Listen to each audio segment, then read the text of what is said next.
शेराबाद के सुनसान रेगिस्तानी इलाके में रेत के टीलों के बीच एक पुरानी मिट्टी की झोंपड़ी में बाबा रफीकत शाह नाम का 100 साल का फकीर अकेला रहता था। एक रात जब वो गहरी नींद में सो रहा था, दरवाजे पर जोर से दस्तक हुई। चौंक कर उठा और झेरे लब बोला, इस वीरान जगह पर इस वक्त कौन हो सकता है। दरवाजा खोला तो सामने 2 जवान और हसीन लड़कियां खड़ी थीं। वो बोली, हम रास्ता भटक गई हैं, काफिले के साथ जा रही थीं मगर रास्ता खो बैठी। क्या एक रात के लिए यहां पनाह मिल सकती है। बाबा रफीकत शाह ने एक लम्हे के लिए उन्हें हैरत से देखा, फिर बोला, आ जाओ बेटियां, आ जाओ। उसने झोंपड़ी के कोने में जगह दी। दोनों लड़कियां थकन से चूर फौरन लेट गईं और सो गईं। रात के आखिरी पहर एक लड़की को यूं महसूस हुआ जैसे कोई करीब खड़ा है। आंख खोली तो देखा कि बाबा रफीकत शाह उसके पास खड़ा अजीब नजरों से देख रहा है। वो चौंक कर बोली, यहां क्या कर रहे हो। बाबा बोला, बेटी, लगा तुम्हें सर्दी लग रही है, ये चादर देने आया हूं। लड़की ने नाखुशी से चादर ली और दोबारा लेट गई। बाबा कुछ देर वहीं खड़ा ताकता रहा, फिर अपने बिस्तर पर वापस चला गया। सुबह जब लड़कियां जाने लगीं तो बाबा ने रोका, रास्ता लंबा है, तुम दोनों जवान हो, रात का वक्त मुनासिब नहीं, एक दिन और रुक जाओ, कल मैं काफिले का इंतजाम कर दूंगा। लड़कियों ने पहले इनकार किया मगर जब बाबा ने जिद की तो कुछ सोचकर मान गई। पूरा दिन बाबा उनसे नरमी और मुस्कान से बातें करता रहा मगर उसकी नजरें कुछ और ही कहानी सुना रही थीं। रात आई, सब सो गए। आखिरी पहर बाबा फिर उठा और एक लड़की के करीब जाकर उसके माथे पर हाथ फेरने लगा।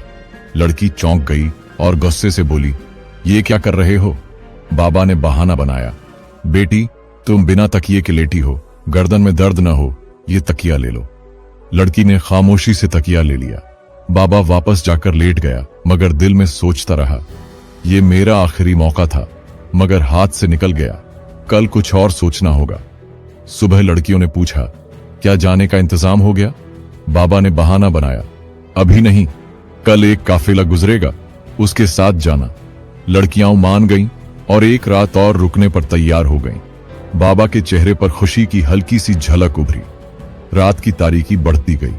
दोनों लड़कियां अपने बिस्तरों पर लेट गईं और नींद की कोशिश करने लगी मगर बाबा रफीक शाह का दिल बेकरार था। वो लेटा तो जरूर मगर नजरें लगातार कोने में लेटी हुई लड़कियों पर टिकी थीं। चुपके से उठा और आहिस्ता आहिस्ता उनके करीब पहुंचा।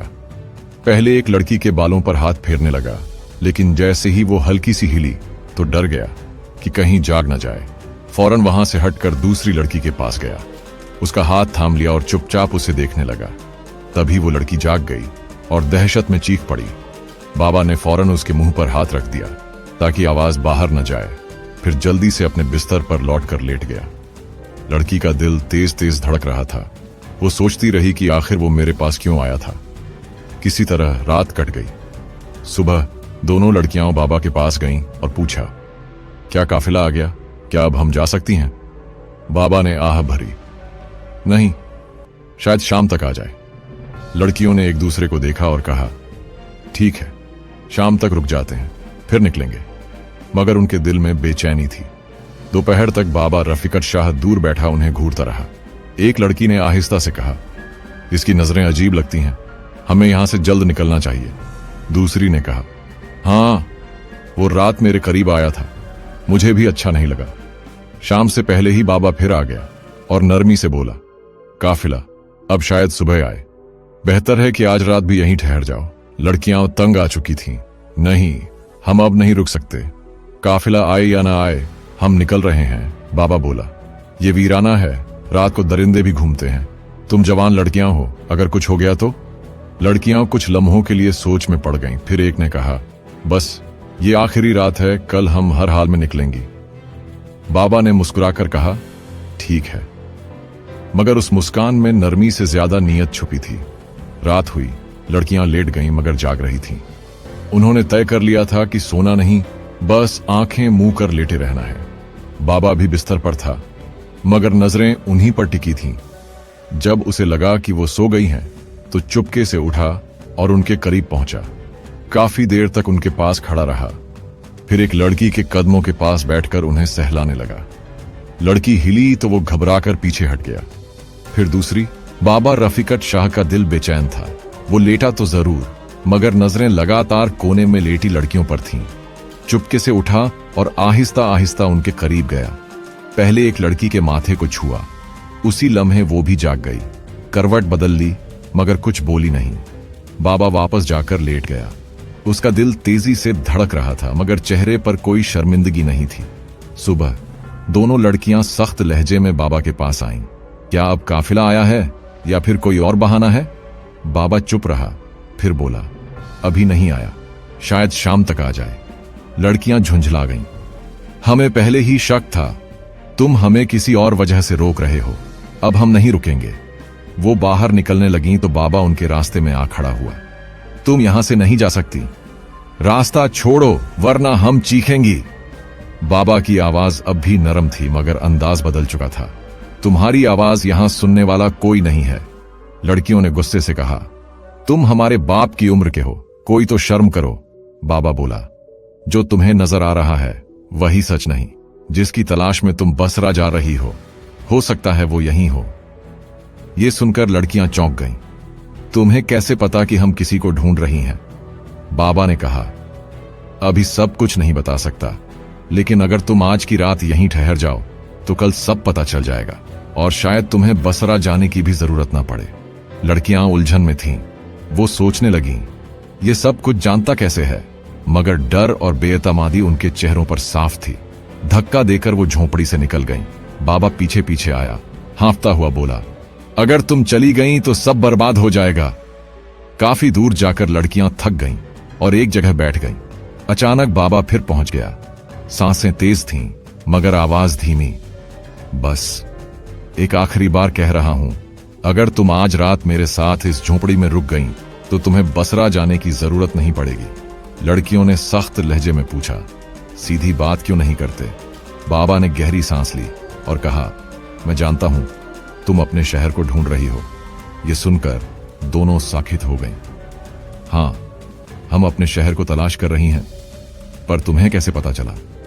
बाबा ने संजीदगी से कहा, मुझे सब पता है, मगर शर्त यह है कि तुम आज की रात यहीं रहो, तभी मैं सब बता सकता हूं। लड़कियां हैरान थीं, डरी हुई भी और शक में भी।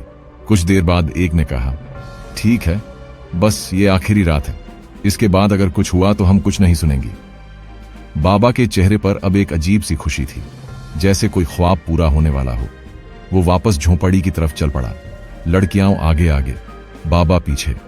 उसकी चाल में अब कोई जल्दी न थी, मगर नजरें अब भी पुरानी नीयत से भरी थीं। रात हुई, लड़कियां चौकस थीं। लेटी तो थीं, मगर जाग रही थीं। बाबा भी बिस्तर पर था, मगर दिल में तूफान लिए। जब रात का आखिरी पहर आया, बाबा उठा। पहले एक लड़की के पास गया, उसका हाथ पकड़कर अपने सीने से लगा लिया। लड़की ने फौरन हाथ झटका और गुस्से में मुंह फेर लिया।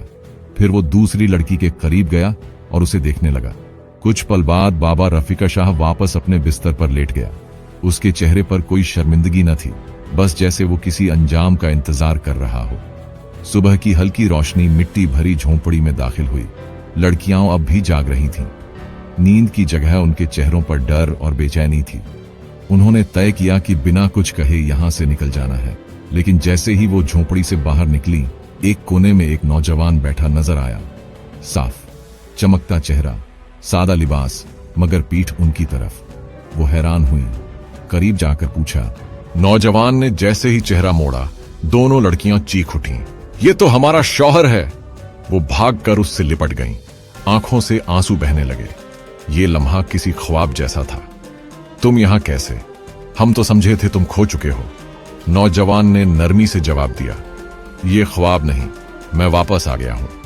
फिर लड़कियों ने हैरत से पूछा, लेकिन तुम इस बाबा के घर में कैसे पहुंचे? और वो कहां गया? नौजवान ने कहा, पहले उसे ढूंढ लो। उन्होंने झोंपड़ी छान मारी, मगर बाबा रफीका शाह कहीं न था, जैसे हवा में गायब हो गया हो। नौजवान ने गहरी सांस ली और कहा, अब वक्त आ गया है कि तुम सब जान लो। वो बोलने लगा, कई साल पहले एक दिन मैं बाजार जा रहा था। रास्ते में एक बूढ़ा आदमी और एक खूबसूरत लड़की मिली। मैंने मजाक में कहा, तुम इस बूढ़े से क्यों शादी की? तुम तो किसी जवान के साथ होनी चाहिए। बस वो लड़की कुछ बड़बड़ाई और एक लम्हे में मेरा चेहरा उस बूढ़े जैसा हो गया और उसका चेहरा मेरा। लड़कियां ये सुनकर सन्न रह गईं। नौजवान ने कहा, यह मेरी सजा थी कि मैं एक फकीर की शक्ल में रहूं, लेकिन एक उम्मीद दी गई थी। अगर मेरी अपनी बीवी दिल से मुझे ढूंढती हुई इस वीराने तक पहुंचे और बिना मेरी असली पहचान जाने मेरे साथ कुछ वक्त गुजारे, तो ये सजा खत्म हो जाएगी। और हां, मैं खुद अपनी सच्चाई जाहिर नहीं कर सकता था। लड़कियों ने कांपती आवाज में पूछा, तो क्या तुम वही फकीर थे? नौजवान ने सर झुकाकर कहा, हां, मैं ही था। यह सुनकर दोनों लड़कियां जैसे पत्थर की हो गईं, फिर रोते हुए उसके गले लग गईं। हमें माफ कर दो, हम तुम्हें